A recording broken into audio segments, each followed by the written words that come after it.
Hi, I'm Dr. Raja Anurag Gautam. My specialty is orthopedics or subspecialty joint replacement. You can say special interest in joint replacement. Okay, today we will discuss about knee pain.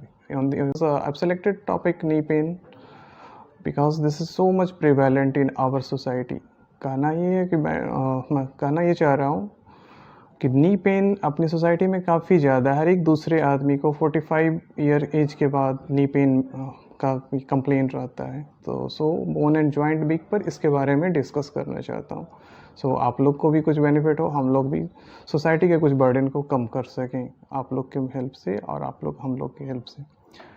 ठीक है, तो फिर start करते हैं।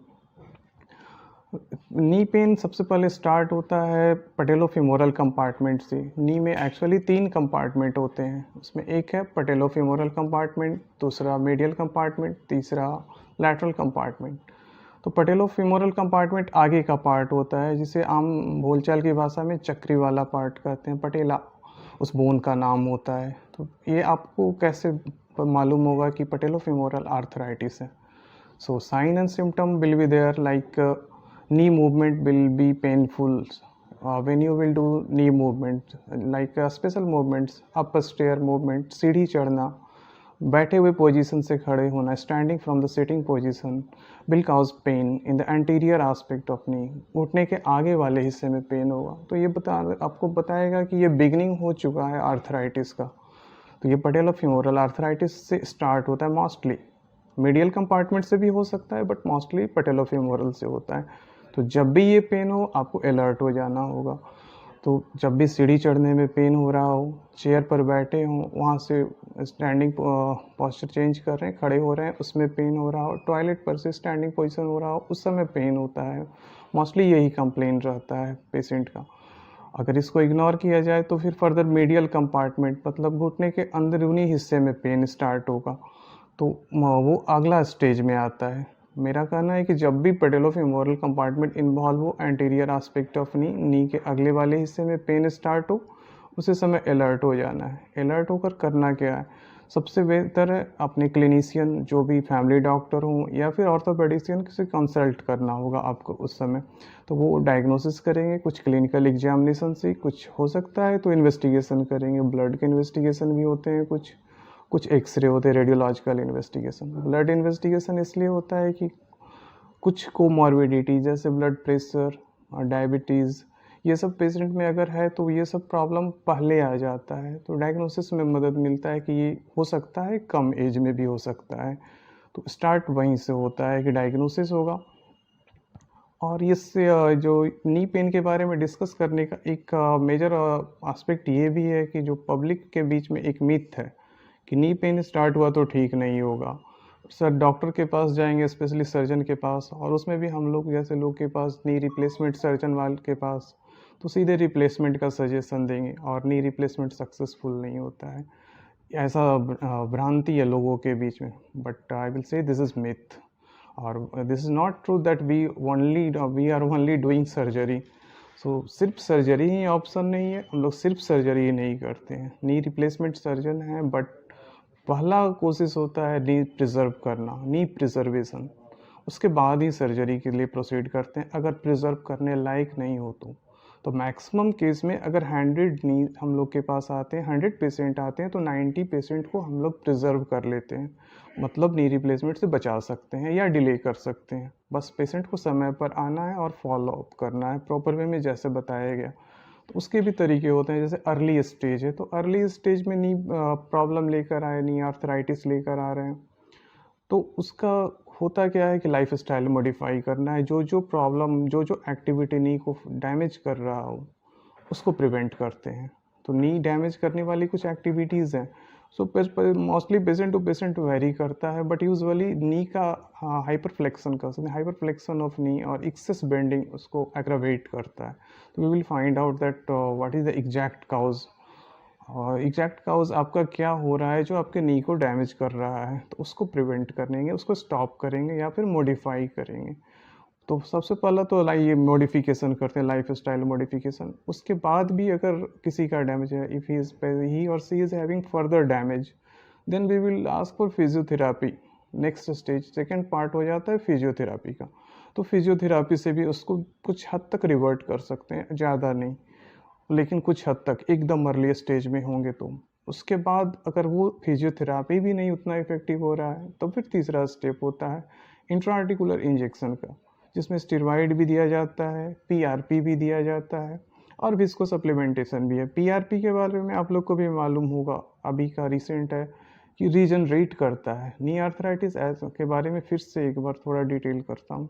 नी arthritis कोई बीमारी नहीं है, ये एक बीमारी नहीं है, एक एज रिलेटेड डिजेनरेटिव प्रोसेस है। उम्र के साथ सब कुछ घिसता जाएगा, मतलब बियर एंड टीयर होता जाएगा, जैसे आई में कैटरैक्ट होना, हेयर का शेड होना, वाइट होना, ये सब जो उम्र के साथ होने वाले चेंजेज हैं। तो नी आर्थराइटिस भी उसी तरह का है। सारे लोग को इस स्टेज से गुजरना है। जैसे जैसे लाइफ का एज हम लोग का बढ़ता जा रहा है, लॉन्गेटिविटी बढ़ रहा है, आर्थराइटिस उतना ही ज़्यादा प्रिवलेंट होगा उस एज में आकर। सो फ्यूचर में जैसे जैसे एज ज़्यादा होगा सारे लोग को इससे गुजरना ही होगा। तो इसके बारे में अवेयर रहना बहुत ज़रूरी है। तो नी आर्थराइटिस वही है, डिजनरेटिव प्रोसेस। सो तो degeneration wear and tear day to day activity से होता जाता है। तो अभी डिस्कस कर रहे थे थर्ड ऑप्शन पर, इंट्राआर्टिकुलर इंजेक्शन। इसमें घुटने में सुई दी जाती है, जिसमें स्टेरॉइड इन्फ्लामेशन कम करने के लिए होता है। और उसके बाद पीआरपी स्टेम सेल होते हैं, उसमें PRP stem cell again regenerate करते हैं कार्टिलेज को। सो इससे होता है कि जो डिजनरेटिव प्रोसेस है या तो स्लो हो जाता है या फिर कार्टिलेज फिर से रीजनरेट हो जाता है। तो फिर जब कार्टिलेज रीजनरेट हो गया, बियर एंड टियर में कार्टिलेज ही डैमेज होता है स्टार्टिंग में, तो कार्टिलेज एक बार रीजनरेट होने लगा और ठीक हो गया तो फिर आपको कोई प्रॉब्लम नहीं होगा, प्रोसेस सारा ठीक हो जाएगा। कभी कभी साइनोवियल फ्लूइड की कमी होती है। साइनोवियल फ्लूइड नीक में होने वाला एक ऑयल की तरह होता है जो स्मूथनेस प्रोवाइड करता है, जैसे इंजन में इंजन ऑयल होता है, तो उसकी भी कमी होती है कुछ लोगों में। तो अर्ली स्टेज में वो भी हम लोग बाहर से सप्लीमेंट कर सकते हैं, उसी का नाम होता है विस्को सप्लीमेंटेशन। तो वो उससे भी काफ़ी हद तक नी पेन को ठीक किया जा सकता है। तो ये थर्ड ऑप्शन हो गया। अगर ये थर्ड भी मान लीजिए कि आने में लेट हुआ या किसी कारण से प्रॉपर ये कंसल्टेशन नहीं हुआ या प्रॉपर कुछ किसी कारण से डिले हुआ, तो फिर अगला स्टेज आता है। अगला स्टेज भी हम लोग का है प्रिवेंट करने का ही, तो हम लोग प्रिवेंट कर सकते हैं। उसके लिए अलग सर्जरी है। नी रिप्लेसमेंट के पहले HTO होता है, तो हाई टिबियल ऑस्टियोटोमी। मतलब उसमें क्या करते हैं, वेट बियरिंग जोन होता है, सीधे खड़े होते हैं तो हमारा वेट नी से होते हुए पैर तक आता है। तो उस जिस लाइन से आ रहा है उस लाइन में ज़्यादा बियर एंड टीयर होता है, डैमेज होता है, तो उस लाइन को शिफ्ट कर देते हैं थोड़ा साइड में, जो जोन में वजन कम क्रॉस कर रहा हो, वेट बियर कम हो रहा हो, उसका डैमेज कम होता है, तो उस पर शिफ्ट करने का कोशिश करते हैं एक सर्जरी के थ्रू। तो उससे भी जब वेट बियरिंग लाइन चेंज हो गया तो फिर आर्थराइटिस का प्रॉब्लम उतना ज़्यादा नहीं होगा आपको। उसको HTO नाम होता है, नाम दिया जाता है, हाई टिबियल ऑस्टियोटोमी। अब ये भी नहीं करने लायक रहा, तब फिर आती है बारी रिप्लेसमेंट की। तो मतलब उसके 5वें नंबर पर, तो आप खुद देख सकते हैं कि 5 स्टेज से गुजरने के बाद रिप्लेसमेंट का नंबर आ रहा है। तो 5वां नंबर पर आ रहा है। अगर आप अर्ली स्टेज में अवेयर हो गए, कंसल्ट किए, proper consultation, proper follow up, proper treatment हुआ, तो उसको रोक सकते हैं या फिर डिले कर सकते हैं जितना ज़्यादा पॉसिबल हो सका। सो इस वीक का मकसद यही है, बोन एंड जॉइंट वीक का, अवेयर करना और रिप्लेसमेंट को कम से कम करना या फिर जितना ज़्यादा हो डिले करना, जितना हो सके बचा कर रखना नी को, नी बचाना, पर्पस वही है। रिप्लेसमेंट के बारे में भी, if in case if you need replacement, that also like myth is there, after knee replacement some person can not walk. ये भी कम्प्लीटली फॉल्स स्टेटमेंट है, पूरी तरह से मतलब एब्सोल्युटली रॉन्ग स्टेटमेंट है। नी की सर्जरी ही होती है चलाने के लिए, पेन फ्री मूवमेंट के लिए। मतलब ये लाइफ सेविंग ऑपरेशन नहीं है, आपकी जान बचाने के लिए नहीं है। इसका पर्पस है क्वालिटी ऑफ लाइफ ठीक करना, मतलब पेन फ्री मूवमेंट। डेली आपको एनाल्जेसिक की ज़रूरत नहीं होगी, पेन किलर दवा की आवश्यकता नहीं होगी, आपके मूवमेंट पेन फ्री होंगे, कंफर्टेबल रहेंगे, वो पर्पस है। सिंपल जो मिथ है उसके बारे में एक ही लाइन बोलना चाहूँगा आज के डेट में। मतलब सारे लोग के पास स्मार्टफोन है, इजी वे में गूगल करते हैं, सर्च करके देखेंगे benefits of TKR, total knee replacement, और देखेंगे इंसिडेंस कितना प्रिवेलेंस है इसका, केस कितना TKR आज के डेट में हो रहा है। अगर कोई सर्जरी सक्सेसफुल नहीं होगी तो फिर इतने नंबर में क्यों होगी, और उसके बेनिफिट कितने। हाँ, ये पर करेक्ट है कि 100% लोग बेनिफिट नहीं होते हैं, तो किसी भी प्रोसेस में 100% लोग को बेनिफिट नहीं मिलता है। 100 केस होगा तो 90 केस 95 केस को बेनिफिट होगा, 5 to 10 को पेन परसिस्ट करता है।